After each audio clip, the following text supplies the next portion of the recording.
Power is one of the most misunderstood forces in the human experience. Everyone wants it in some form: to be heard, to be respected, to feel safe in a world that can be unpredictable. But the moment someone finally gets power, something shifts inside them. Their behavior changes, their decisions change.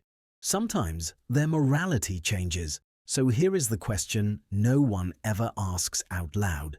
When people get power, does it transform them into someone new, or does it reveal who they always were? To understand the psychology of power, you have to go back to the first time you felt small. Maybe it was when someone ignored your voice. Maybe it was when you were punished for something you did not do. Maybe it was when you realized other people could decide your fate without your permission. That moment leaves a mark. A quiet imprint that whispers, "I never want to feel powerless again." People do not chase power because they are greedy. They chase it because at some point in their life they felt helpless.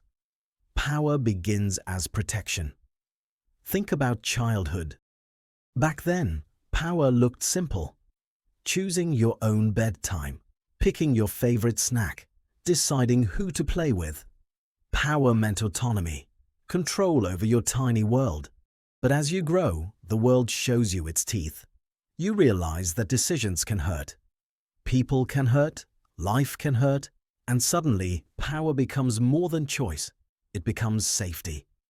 This is where the psychology of power truly begins. Most people think the desire for power comes from ego. But the truth is much quieter. Power starts with fear. Fear of being ignored, fear of being controlled, fear of being the smaller voice in the room. But the moment someone gains power, the brain reacts in a way that surprises most people. The reward centers light up. Dopamine increases, fear decreases, self-consciousness fades.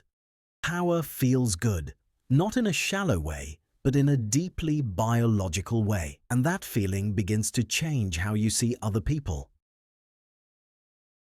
Psychologists have found that power reduces something called social mindfulness. The more powerful someone feels, the less they automatically track other people's emotions. Not because they become cruel, but because their brain believes they no longer need to. Power quiets empathy. It narrows the attention. It centers the self.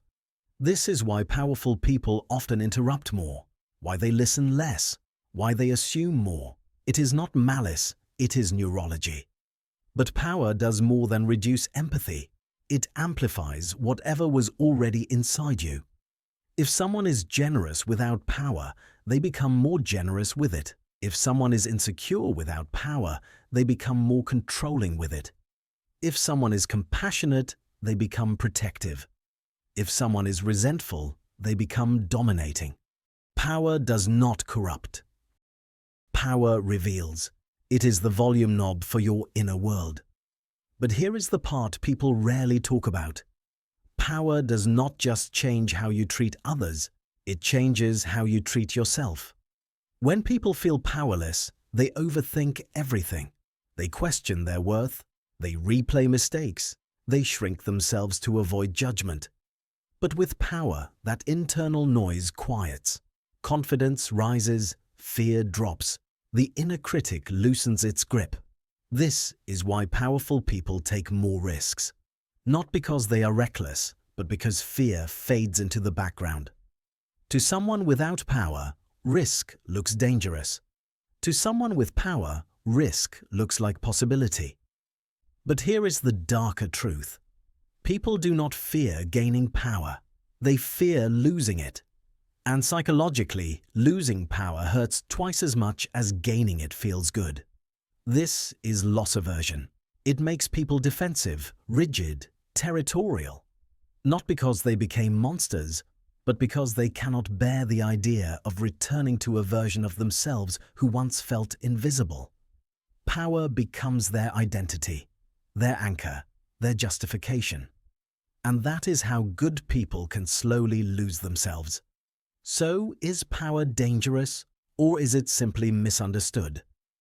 The truth is complicated. Power is neither good nor evil. It is a force, a spotlight, a mirror.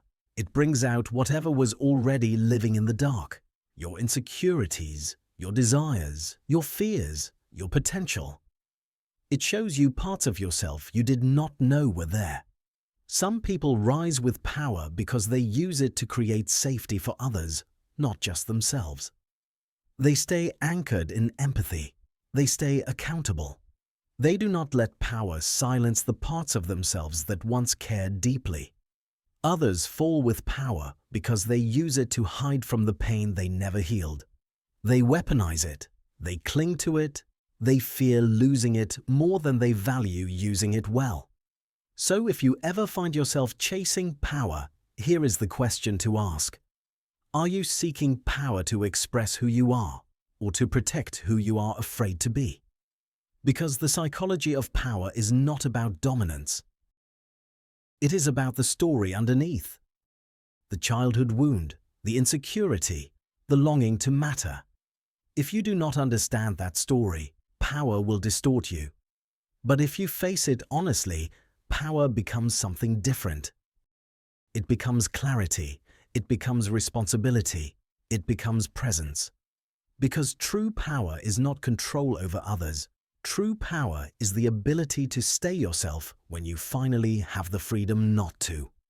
And the rarest power of all is the power that does not need to be proven. That is the psychology of power. Not the power the world sees. The power you carry quietly inside you.